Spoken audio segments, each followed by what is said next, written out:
വളരെ ദീർഘമായ ഒരു വിവരണം ലാസർ മാസ്റ്റർ നമുക്ക് നൽകി കഴിഞ്ഞു. അഭിമന്യ പിതാവിൻ്റെതായ നിഗമനങ്ങൾ നമ്മളെ അറിയിക്കും. വളരെ ഹ്രസ്വമായിട്ട് എന്തുകൊണ്ടാണ് നമ്മളിവിടെ ഇങ്ങനെ ഒരു പൊതുസമ്മേളനം സംഘടിപ്പിച്ചത് എന്ന് പലരും എന്നോട് ചോദിക്കുന്നുണ്ട്. 2-3 ദിവസം മുൻപാണ് ഇങ്ങനെ ഇതൊരു സംഗമം നമ്മൾ സംഘടിപ്പിക്കുവാനായിട്ടുണ്ടായത്. എൻ്റെ അരികിൽ ഒരു സഹോദരൻ വന്നുകൊണ്ട് പറഞ്ഞു, അച്ഛാ, ഞങ്ങൾ വില കൊടുത്ത് വാങ്ങി നാളിതുവരെ ഭൂമിക്കും കെട്ടിടത്തിനും കരം കൊടുത്ത് ഒരു സുപ്രഭാതത്തിൽ ഞങ്ങളോട് പറയുകയാണ്, ഈ ഭൂമി നിങ്ങളുടേതല്ല, അതിൻ്റെ അവകാശം വഖഫ് ബോർഡിനാണ്. അപ്പോൾ ഞാൻ പറഞ്ഞു, അതെങ്ങനെയാണ് അത് സംഭവിക്കുന്നത്? നിങ്ങൾക്ക് എന്താണ് അതിൻ്റെ ഡോക്യുമെൻ്റ്, അതിൻ്റെ രേഖകളൊക്കെ എന്താണ്? ആ സഹോദരൻ പറഞ്ഞു, എല്ലാ രേഖകളും ഞാൻ കൊണ്ടുവരാം. എനിക്ക് എല്ലാ രേഖകളും കൊണ്ടുവന്നു. അതിനുശേഷം നമ്മളുടെ തന്നെ 2-3 സഹോദരന്മാർ എൻ്റെ അരികിൽ വന്ന് പറഞ്ഞു, ഞങ്ങളുടേക്കും നോട്ടീസ് കിട്ടിയിട്ടുണ്ട്. ഒരു സഹോദരൻ വന്ന് പറഞ്ഞു, ഞാൻ അവിടെ ഉണ്ടായിരുന്നില്ല, എൻ്റെ വീടിൻ്റെ മുൻപിൽ നോട്ടീസ് പതിച്ചു, അതിൻ്റെ കോപ്പികളും എൻ്റെ കയ്യിൽ കൊണ്ടുവന്നു. അപ്പോൾ അതനുസരിച്ച് 2022 വഖഫ് ബോർഡിൻ്റെ ഒരു തീരുമാനമാണ്. ഇത് ഒരു മാളിയേക്കൽ ട്രസ്റ്റിൻ്റെ കീഴിലുള്ളതാണ്. അതുകൊണ്ട് ഇതെല്ലാം ആ ട്രസ്റ്റിന്, വഖഫ് ബോർഡിന് തിരിച്ചു പിടിക്കണം ഈ സ്ഥലങ്ങളൊക്കെ. അപ്പം നമ്മൾ വിചാരിച്ചു അത് വെറുതെ പറഞ്ഞതാണോ. ഞാൻ അതിൻ്റെ രേഖകളൊക്കെ ഒന്നും കൂടെ വായിച്ചു നോക്കി. അപ്പോൾ ഗുരുവായൂർ, ചാവക്കാട്, ഒരുമനയൂർ ഈ പഞ്ചായത്തുകളുടെ മുനിസിപ്പാലിറ്റിയിലുള്ള ഏകദേശം 5 ഏക്കർ സ്ഥലം ഈ വഖഫ് ബോർഡിൻ്റേതായിട്ടുണ്ട്. അത് എൻ്റെ കയ്യിൽ വന്ന രേഖ ഞാൻ വായിച്ചത്. ഇനി വായിക്കാത്ത രേഖകൾ കുറേയുണ്ട്. അതിൻ്റെ ഇടയിൽ പത്രങ്ങളിൽ ഈ കടപ്പുറം ഭാഗത്ത് 10-200 കുടുംബങ്ങൾക്ക് ഇതുപോലെയുള്ള അവസ്ഥ സംജാതമായി എന്ന് നമ്മൾ പത്രവാർത്തയിൽ അറിഞ്ഞു. പിറ്റേ ദിവസം വേറൊരു പത്രം പറഞ്ഞു അത് കള്ളപ്രചരണം നടത്തുകയാണെന്ന്. ഇപ്പോഴേ ഇവിടെ തന്നെ നമ്മുടെ മുനിസിപ്പാലിറ്റി അതുപോലെ തന്നെയുള്ള എല്ലാ ഉത്തരവാദിത്തപ്പെട്ടവർ ഈ കാര്യങ്ങളൊക്കെ അറിഞ്ഞു കഴിഞ്ഞിട്ടുണ്ട്. അപ്പോൾ ഞാൻ പറഞ്ഞു ഈ സഹോദരന്മാരോട്, നിങ്ങൾ ഇതിൻ്റെ ഉത്തരവാദിത്തപ്പെട്ടവരോട് ഇതിൻ്റെ കാര്യങ്ങൾ അവതരിപ്പിച്ചോ? അപ്പോൾ അവർ പറഞ്ഞു, ഇതിൻ്റെ ഉത്തരവാദിത്തപ്പെട്ടവ എല്ലാവരെയും, സ്ഥലത്തെ MLA, കലക്ടർ, മന്ത്രി, അവർക്കൊക്കെ ഞങ്ങൾ അതിൻ്റെ കത്തുകൾ കൊടുത്തിട്ടുണ്ട്. ആ കത്തുകളുടെ കോപ്പിയൊക്കെ എൻ്റെ കയ്യിൽ കൊണ്ടുവന്നു. അപ്പോഴേ ലാസർ മാഷ് പറഞ്ഞതുപോലെ അവരൊക്കെ ഇത് പിന്നീട് പഠിക്കാം, ശരിയാക്കാം. വർഷങ്ങൾ കഴിഞ്ഞു.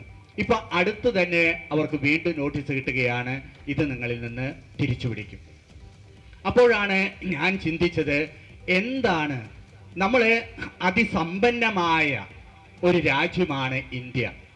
നമ്മളൊക്കെ ഇന്ത്യക്കാരെന്ന് പറയുന്നതിൽ അഭിമാനിക്കുന്നവരാണ്.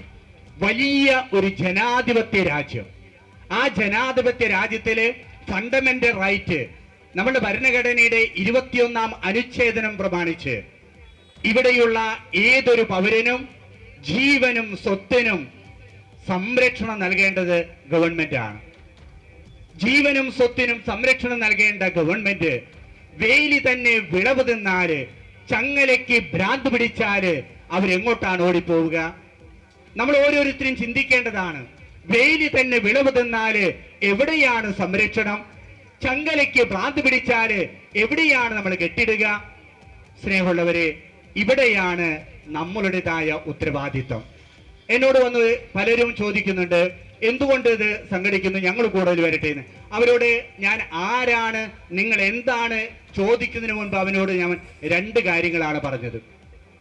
ഇത് ഒരു രാഷ്ട്രീയ പാർട്ടിക്ക് എതിരായിട്ടുള്ള ഒരു സമ്മേളനമല്ല, അതാണ് ആദ്യത്തത്. രണ്ടാമത്തത്, ഇതൊരു മതത്തിന് എതിരല്ല. എല്ലാ മതങ്ങളെയും ഉൾക്കൊള്ളുന്നതാണ് ക്രൈസ്തവ മതം. ഏത് മതത്തിലും നന്മയുണ്ടെങ്കിൽ അത് സ്വീകരിക്കും, തിന്മയുണ്ടെങ്കിൽ അത് ചൂണ്ടിക്കാണിക്കും. അതാണ് ക്രൈസ്തവ സമൂഹം. അപ്പൊ എന്നോട് സഹോദരങ്ങൾ ചോദിച്ചു, നിങ്ങളുടെ എത്ര കുടുംബങ്ങളുണ്ട്? എൻ്റെ കയ്യിൽ ലിസ്റ്റ് കിട്ടിയപ്പോൾ 4 കുടുംബങ്ങളാണ് നമ്മുടേതുള്ളൂ. ഭൂരിഭാഗം കുടുംബങ്ങളും മുസ്ലിംസിൻ്റെയാണ്, പിന്നീട് ഹൈന്ദവരുടെയാണ്. അപ്പൊ എന്നോട് ചോദിച്ചു, എന്നിട്ട് നിങ്ങൾ എന്തിനാ അത് പോകുന്നത്? ഞാൻ അവർക്ക് നൽകിയ ഉത്തരം, കർത്താവ് നമ്മളെ പഠിപ്പിച്ചത് കൽപ്പനകളിലെ പ്രധാനപ്പെട്ട കൽപ്പന നിന്റെ ദൈവമായ കർത്താവിനെ പൂർണ്ണാത്മാവോടും പൂർണ്ണ ഹൃദയത്തോടും സ്നേഹിക്കുക. കർത്താവ് നമ്മളോട് കൂട്ടിച്ചേർത്തു, നിന്നെ പോലെ നിന്റെ അയൽക്കാരനെ സ്നേഹിക്കുക. ഈ അടിസ്ഥാന പ്രമാണത്തിലാണ് നമ്മൾ ഇന്നിവിടെ കൂടിയിരിക്കുന്നത്.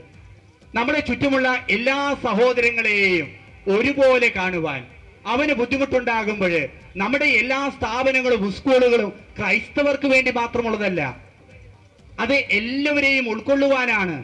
ഇന്ന് നമ്മുടെ ജൂബിലി ആസ്പത്രിയിൽ ഒരു വ്യക്തി ആസ്പത്രിയിൽ രോഗിയായിട്ട് കിടന്നാല് നമ്മുടെ ഇടവകക്കാർക്ക് 40% കിഴിവ് ലഭിക്കുമ്പോൾ മറ്റു മതസ്ഥക്കാർക്ക് 30% കിഴിവ് കൊടുക്കുന്നതാണ് ജൂബിലി ആസ്പത്രി.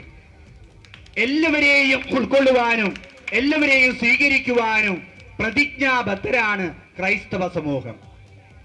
സ്നേഹമുള്ളവരെ, ഇതാണ് നമ്മൾ ഈ സമൂഹത്തിലേക്ക്, ഈ സമ്മേളനത്തിലേക്ക് കടന്നു വരുവാനായിട്ടുള്ള കാരണം. ഇത് ഒരു മതത്തിനോ ഒരു രാഷ്ട്രീയത്തിനോ എതിരല്ല. നമ്മുടെ സഹോദരങ്ങൾക്ക് ബുദ്ധിമുട്ടുകളും പ്രയാസങ്ങളും ഉണ്ടാകുമ്പോൾ അത് ഒന്നിക്കണം. എല്ലാ മതങ്ങളും ചിന്തിക്കേണ്ടത് നന്മയിലേക്ക് നയിക്കുവാനാണ്. എല്ലാ മതങ്ങളും ചാരിറ്റി പ്രവർത്തനം, കാരുണ്യ പ്രവർത്തികൾ ചെയ്യുന്നതാണ്. മറ്റൊരാളെ അടിച്ചിരുത്തിയിട്ടോ അവനെ അന്യായമായിട്ട് ശിക്ഷിച്ചുകൊണ്ടോ കാരുണ്യ പ്രവൃത്തി ചെയ്യുവാനായിട്ട് ഒരു മതവും അനുശാസിക്കുന്നില്ല. മറ്റുള്ളവരെ വേദനയിൽ പങ്കുചേരുവാൻ, മറ്റുള്ളവരുടെ ബുദ്ധിമുട്ടുകളിൽ പങ്കുചേരുമ്പോഴാണ് കാരുണ്യ പ്രവൃത്തിക്ക് അതിൻ്റെതായ മഹത്വം ഉണ്ടാകുന്നത്. ഇന്ന് നമ്മൾ ന്യൂനപക്ഷങ്ങളിൽ ന്യൂനപക്ഷമാണ്.